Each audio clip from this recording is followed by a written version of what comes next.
Good morning. It's a beautiful day outside. Some places it's not so beautiful right now. For example, Palestine. And for those of you that really don't know the history, I understand the cliff notes. I'm not going to tell you I know all of it. I know a little bit about it. This could be a 3-unit college course. We could write thousands of pages on it, and you could get so lost in it that your head would spin. But lately, it seems like everybody's an expert on Palestine. Everybody's got an opinion. Everybody wants to get in this thing. But most people that want to jump in really don't understand what's going on. They're, honestly, a bunch of long-distance Karens that want to stick their nose into things that are not their business. In a nutshell, Palestine was the land of the Canaanites. Okay, the Jews predate the Palestinians, Arabs, by about 1,000 years. After that, the Arabs took the land. After that, Britain ran it, I think from the 20s until 1948, when it was given to the Jews and called Israel. It has had many different names. In the Bible, they referred to it as Judea. And you probably have read that word a few times if you've read the Bible at all. The Holy Land. Anyway, Palestine has had 2 different political parties, kind of like us. Most places are a 2-party system. There are some countries, France and such, that have 5, 6, 7 different parties, and it's chaos. Here it's Coke and Pepsi.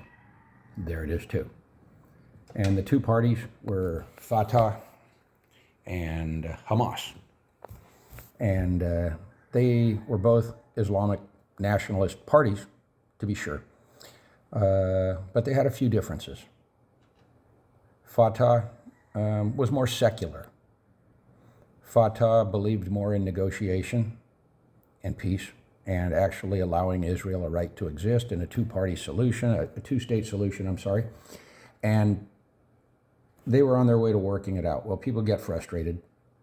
Palestine's a very poor place, like a lot of the Middle East. There's a lot of poverty there, poverty beyond what we have. We have poor people here that are 100 pounds overweight with an iPhone. They have poor people that haven't eaten in 3 days. So poor people here, don't think for a minute that you understand their plight. You don't. Theirs is totally different. Well, Hamas, back beginning of 2005, 6, something like that, in that area. I think Bush was in office at the time. Correct me if I'm wrong. That Hamas won an election there and turned it before Fatah generally ran it. And things were okay up until then. Hamas was elected.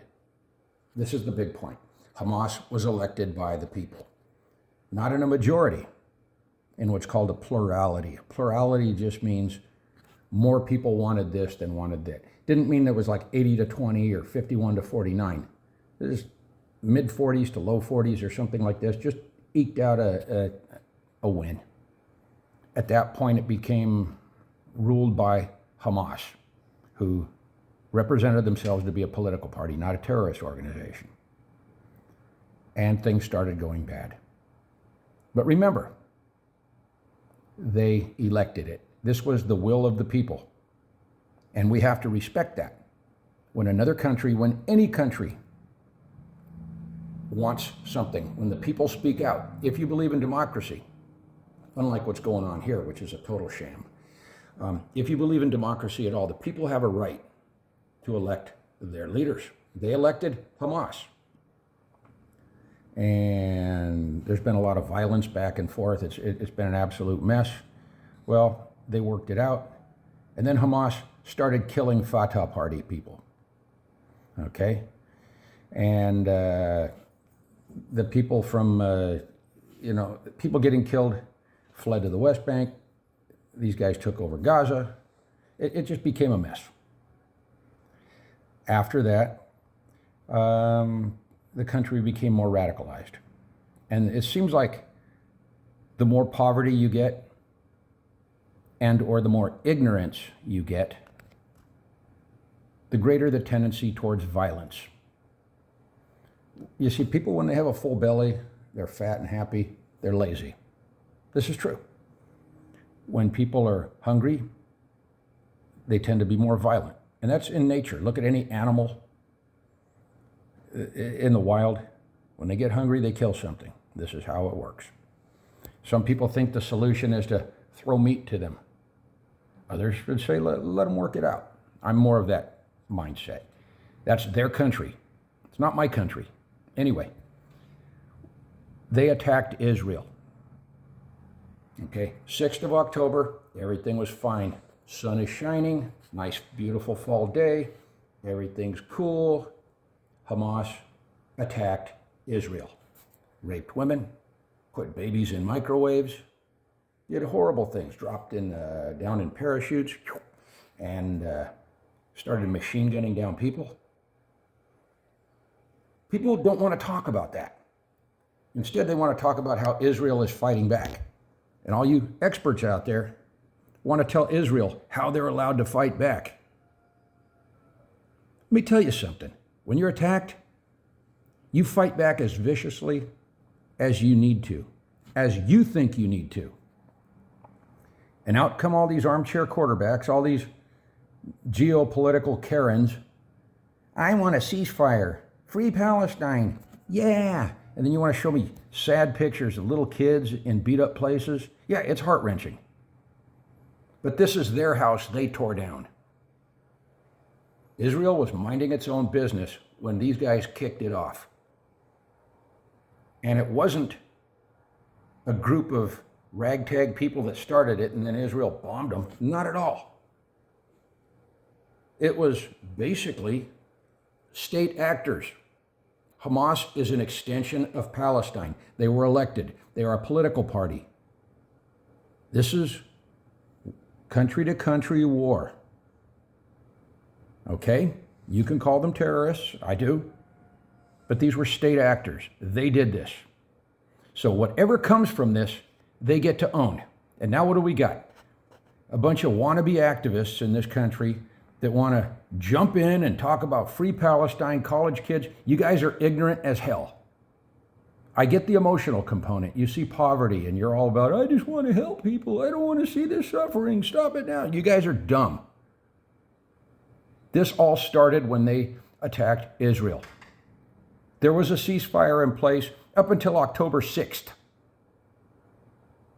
And then on October 7th, Palestine screwed it up. They kicked this hornet's nest. They get what's coming to them.